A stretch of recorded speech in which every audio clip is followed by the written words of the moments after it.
Assalamualaikum warahmatullahi wabarakatuh. Perkenalkan, nama saya Dimas Eka Putra. Saya dari jurusan Sistem Informasi Institut Teknologi 10 November. Di sini saya ingin berbagi ilmu mengenai audit teknologi informasi. Nah, mungkin sudah banyak yang pada tahu ya audit itu apa. Di sini saya ingin mereview ulang bahwa audit itu identik dengan pengawasan. Pengawasan yang berarti monitoring yang ada di perusahaan. Kemudian berhubungan juga dengan pengendalian. Bagaimana eh, manajemen di perusahaan ini mampu mengelola sistem IT yang sudah berjalan di perusahaannya. Nah, jadi hubungannya antara pengawasan dan pengendalian ini tentunya juga akan mengarah kepada objek, yaitu infrastruktur TI. Jadi, audit itu bisa disimpulkan mengenai pengawasan dan pengendalian yang dilakukan oleh si auditor tersebut untuk menilai seberapa baik masing-masing unit yang ada di perusahaan itu berjalan sudah sesuai dengan target yang perusahaan inginkan, terlebih ke infrastruktur TI-nya. Nah, audit ini sendiri juga ada beberapa komponen, yaitu ada auditi dan ada auditor. Nah, auditor ini orang yang menilai auditi tadi. Jadi auditi ini ibarat unit yang ingin diaudit sama auditor. Dan auditor ini juga dia tidak bergerak sendirian. Tentunya dia akan dibantu oleh divisi finansial yang nantinya bakal menghitung dan mengkalkulasi apakah pendapatan pengeluaran yang dilakukan oleh perusahaan itu sudah mencapai target, dan kemudian juga dibantu oleh internal. Nah, internal di sini dia tentunya juga sangat membantu apakah perusahaan tersebut sudah menjalankan kinerjanya itu sesuai dengan visi misi mereka. Nah, kalau misalkan finansialnya sudah oke, kemudian internalnya sudah oke, maka apa yang sudah diaudit oleh auditor tersebut bisa menjadi rujukan kepada masing-masing unit yang ada di perusahaan.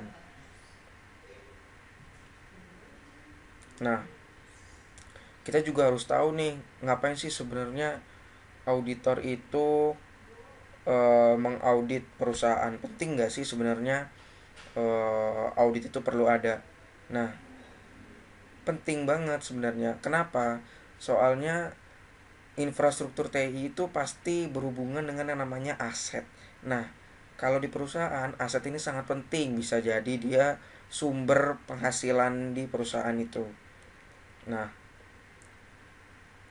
emang kenapa sih dengan di audit itu? Nah, dengan adanya audit, tentunya aset bisa menjadi perusahaan yang datanya itu terintegrasi, valid, reliable juga bisa diandalkan, dan juga tentunya bisa secure. Nah, setelah diaudit juga, apakah bakal menjadi efektif dan efisien? Oh, tentu.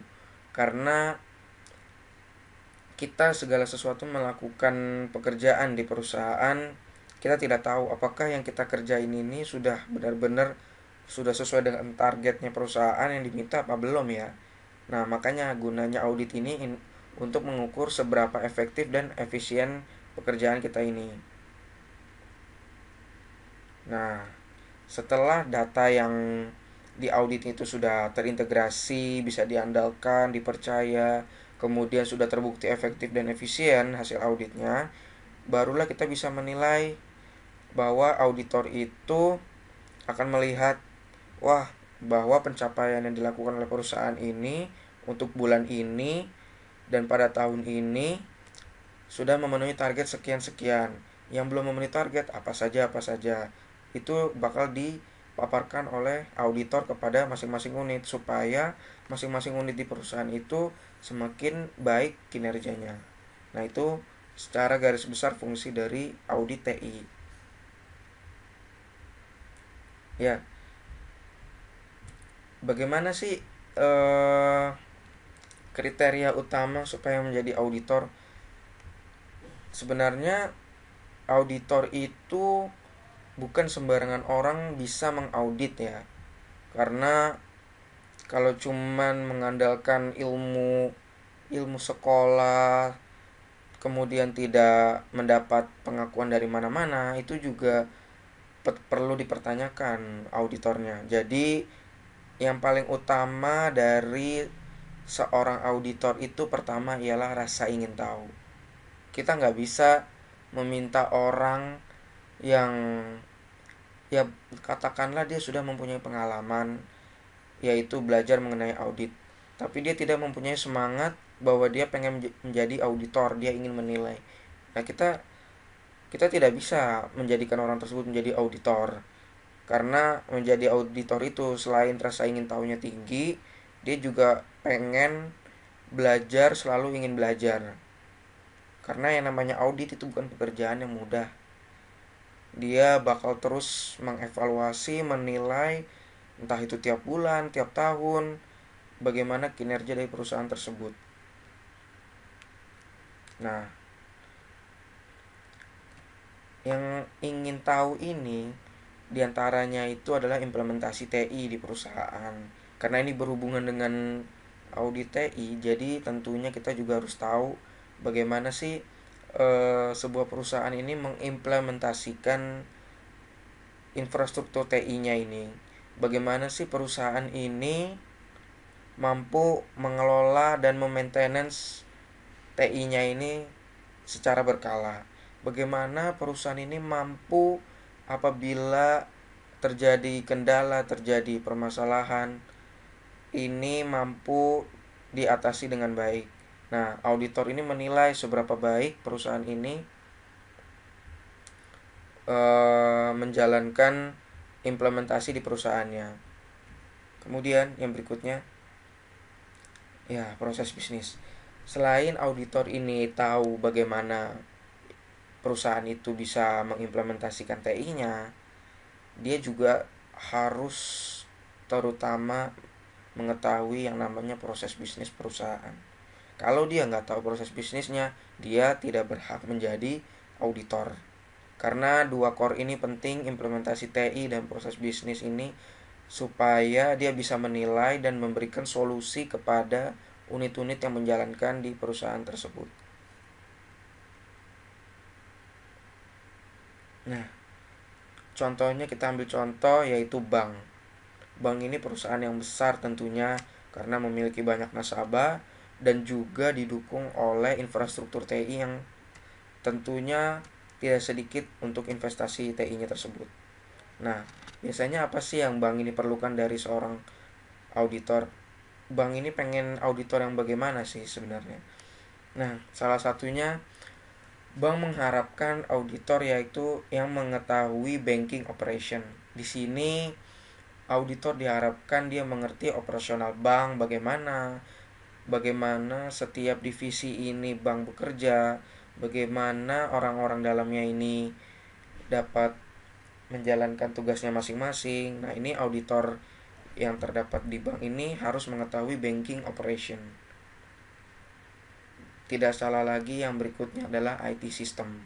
Karena yang namanya auditor TI tentunya juga harus memahami seberapa baik ilmu TI yang dia punya, yang dia berikan untuk menilai perusahaan bank tersebut. Dan yang terakhir ini adalah human relation atau soft skill. Auditor ini tidak hanya bisa menilai saja, tapi dia juga bisa memiliki kemampuan dia berinteraksi kepada orang, karena dia bakal dihadapi dengan berbagai jenis orang di berbagai jenis unit yang bakal, misalkan dia survei untuk mengambil data auditnya, entah itu survei atau dia mewawancarai langsung. Human relation dan soft skill ini penting untuk seorang auditor. Seperti itu. Dan tentunya supaya auditor ini bisa lebih diakui, karena ilmu saja itu tidak cukup, tetapi dia juga butuh yang namanya pengakuan dari lembaga yang lembaga sertifikasi nasional maupun internasional. Di antaranya ini ada CIA, yaitu Certified Internal Auditor. Jadi ini salah satu sertifikasi yang mengurus bagian internal. Kemudian juga ada CISA, Certified Information System Auditor. Nah, kedua ini bisa menjadikan seorang auditor ini bisa lebih dipercaya mengurus permasalahan audit dan evaluasi di perusahaannya. Jadi mungkin bakal tidak diragukan lagi ya kalau orang ini udah mempunyai sertifikat ini. Itu mungkin secara garis besar konsepan dari audit. Dan untuk pembahasannya lebih lanjut akan dilakukan di pertemuan yang berikutnya. Kembali nanti kepada saya. Untuk selanjutnya tunggu saja untuk video berikutnya. Akhir kata, bila ada salah kata, Assalamualaikum warahmatullahi wabarakatuh.